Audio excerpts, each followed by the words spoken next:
क्या हुआ जब अचानक से अयोध्या में प्रकट हुए साक्षात विभीषण। कलयुग में ऐसा चमत्कार देखकर सबके होश उड़ गए हैं। प्राण प्रतिष्ठा से पूर्व अयोध्या में कई ऐसे बड़े चमत्कार हो चुके हैं जिसमें गिद्धों का दिखना, भालुओं का दिखना, जमीन में से मां सरजू नदी का प्रकट होना शामिल है। लेकिन इस चमत्कार को अभी तक सबसे बड़ा चमत्कार कहा जा रहा है, जिसके पीछे सच्चाई जानकर आपके पैरों तले जमीन खिसक जाएगी। फिर क्या है सच्चा, ध्यान से सुनिए।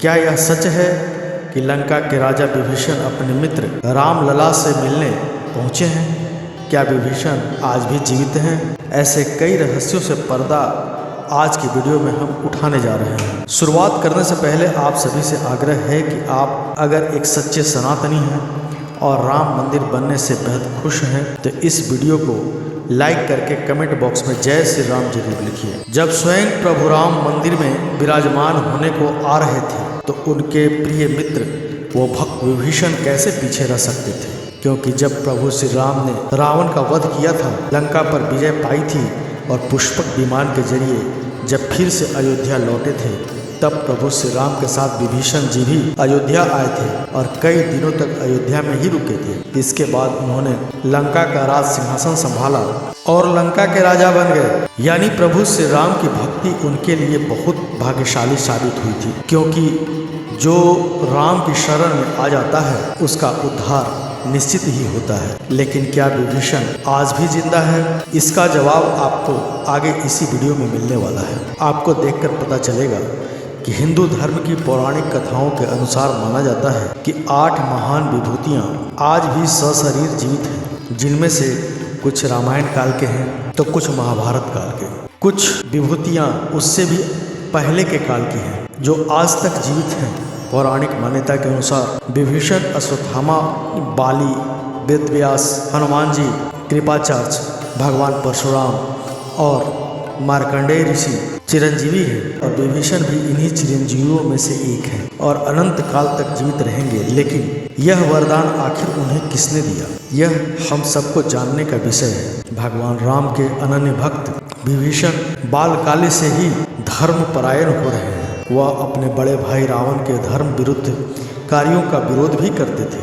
उन्होंने लंका युद्ध में भी धर्म का ही पालन करते हुए भगवान राम का साथ दिया। इसलिए प्रभु श्री राम ने उन्हें सृष्टि के अंत तक अजर अमर रहने का वरदान दिया। जब कलयुग का अंत होगा उस समय भगवान विष्णु एक बार फिर से अवतार लेंगे, जिसका नाम कल्कि अवतार होगा।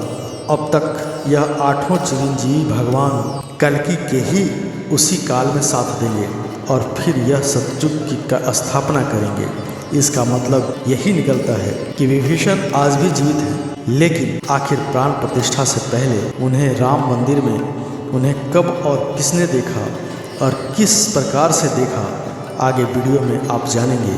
यह घटना हम आपको बताने जा रहे हैं। इसे सुनकर आपके होश उड़ जाएंगे। ये घटना 11 जनवरी की रात्रि 12 बजे के आसपास की थी। रोजाना की तरह सभी मजदूर राम मंदिर के गर्भगृह का कार्य करके अपनी तंबू में विश्राम कर रहे थे। तभी मजदूरों को मंदिर के अंदर में प्रभु श्री राम के नाम जाप की ध्वनि सुनाई दी। अभी किसी भी व्यक्ति को रात्रि के समय राम मंदिर में घुसने की अनुमति नहीं है। तब ऐसा कैसे हो सकता है? शायद किसी आसपास के मंदिर द्वारा उन्हें ध्वनि सुनाई दी हो, ऐसा उन मजदूरों को लगता है। तो सभी मजदूर रात्रि में वापस सो जाते हैं। लेकिन सुभाष नाम के एक मजदूर को लगातार यह ध्वनि सुनाई देती है।